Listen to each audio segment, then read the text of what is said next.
ప్రేమకు మోహానికి మధ్య ఉన్న భేదమేమిటని అసలు మీరు ఎప్పుడైనా ఆలోచించారా?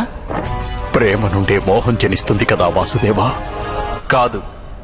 వాస్తవానికి ప్రేమ ఉన్న చోట మోహానికి తావే ఉండదు. ప్రేమ జనించేది కరుణ నుండే గురుదేవా, కానీ మోహం జనించేది అహంకారం నుండి. ప్రేమ అంటుంది, నా పుత్రునికి ఈశ్వరుడు లోకంలోని అన్ని సుఖాలను ఇస్తాడని. కానీ మోహం అంటుంది, నేను నా పుత్రునికి లోకంలోని అన్ని సుఖాలను ఇస్తాను అని. ప్రేమ అంటుంది, నా పుత్రుడంటే నాకెంతో గర్వమని. మోహం అంటుంది, నా పుత్రుడు నన్ను చూసి గర్వపడాలి అని. ప్రేమ ముక్తినిస్తుంది గురుదేవా, మోహం బంధిస్తుంది. ప్రేమ ధర్మం గురుదేవా, కానీ మోహం అధర్మం.